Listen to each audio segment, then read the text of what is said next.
어쨌든 내 정치 인생에 정말 괴로운 시기였다. 사람들은 내 진심을 도대체 알려고도 안 했다.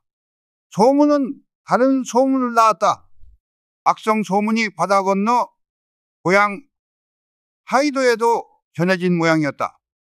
아버지께서 편지를 보내왔다. 앞길이 바다처럼 양양해야 할 아들이 사쿠라로 불리고 있으니 도대체 오인 일인가? 세상 사람들에게 손가락질 받는 일을 어째서 하고 다니는가? 아버지는 편지여도 모자라셨는지 서울로 상경하여 질책하셨다.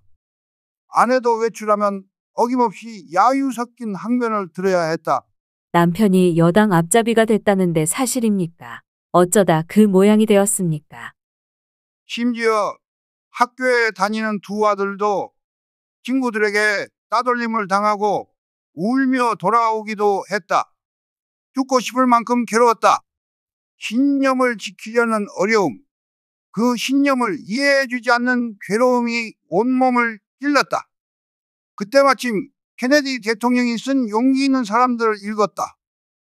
미국의 많은 정치가들이 동지와 국민들로부터 오해를 받아 파멸 직전에 이르지만 국가를 위해 최후까지 꿋꿋이 자신의 주장을 관철시킨다는 내용이었다.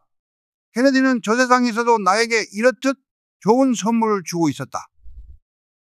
나는 이 책을 읽으며 주먹을 쥐어보고 또 스스로를 달랬다.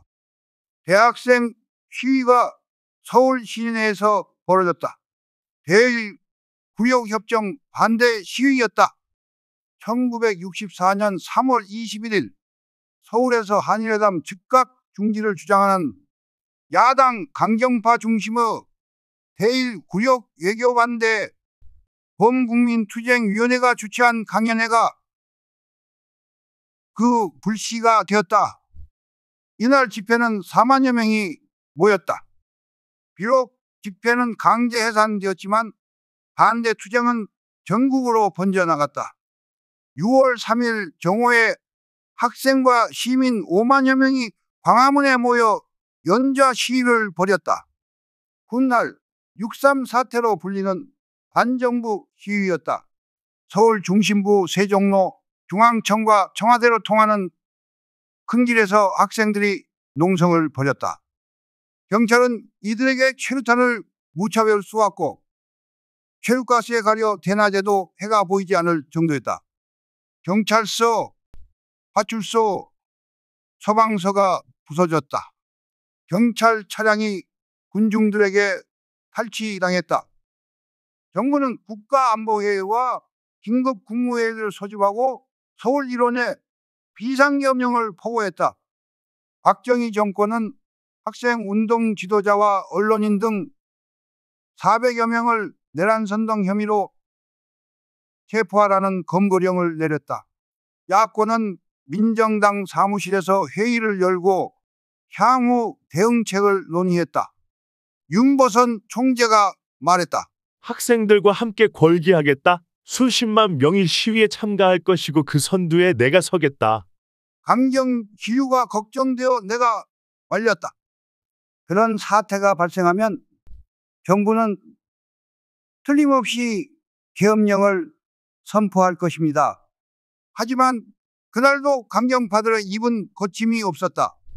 계엄령이 선포되더라도 국민이 총궐기할 것이기 때문에 전국은 야당에게 유리하게 전개될 것이라고 했다.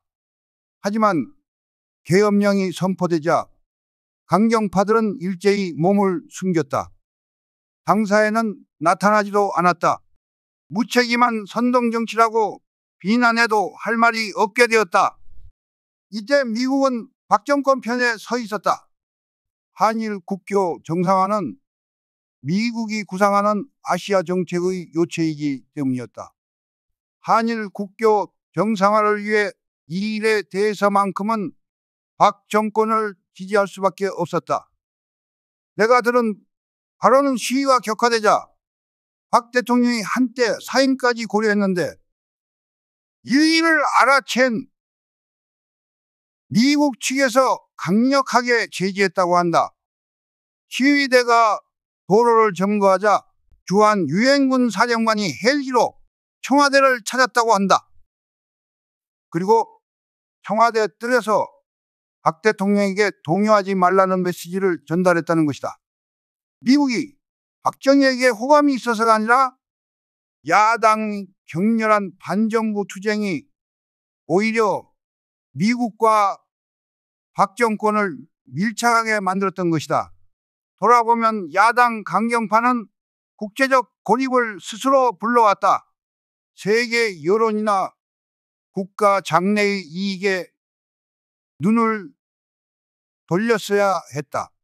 국민들도 한일 정서 때문에 수교를 반대했지만 우리가 일본과의 관계에서 손해를 보지 않는 영리한 외교를 한다면 충분히 이해했을 것이다.